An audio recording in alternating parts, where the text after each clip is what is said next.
সচিবালয় নিজ কার্যালয়ে অফিস করছেন প্রধানমন্ত্রী তারেক রহমান। এ বিষয়ে বিস্তারিত জানাতে যোগ দিচ্ছেন সহকর্মী আরিফিন শাকিল।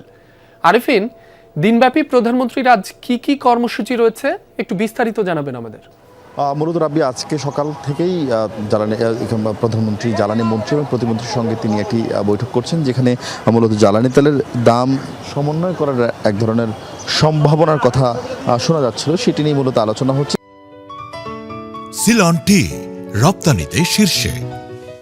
এরপর আগে শিক্ষামন্ত্রী, হয়তো আপনি দেখছেন শিক্ষামন্ত্রী আহসানুল হক মিলনকে, এবং সে সঙ্গে প্রাথমিক ও গণশিক্ষা প্রতিমন্ত্রী, তাদের সঙ্গেও তিনি বৈঠক করেছেন, এবং সেই বৈঠক শেষে চেষ্টা করা হচ্ছে যে শিক্ষামন্ত্রীর কাছ থেকে বৈঠকের সারসংক্ষেপ জানার জন্য। আমরা চেষ্টা শুনছি কি বলছে উনি।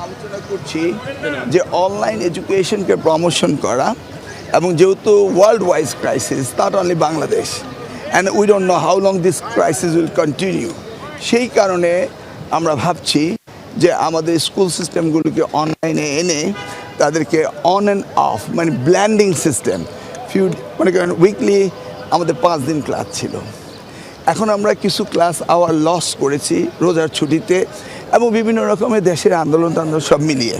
তো আমরা স্কুল আওয়ারটাকে অর্থাৎ 6 ডেজে উইক করছি।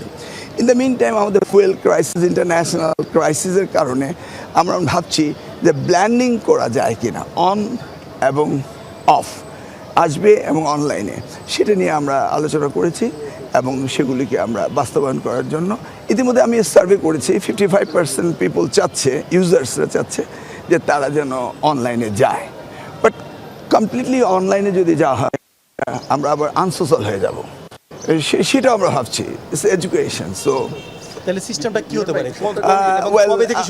Will propose in the cabinet meeting থার্সডেতে আমাদের মন্ত্রণালয় থেকে, তারপরে ক্যাবিনেটে আলোচনা হবে, তারপরে এটা ডিসিশন আসবে।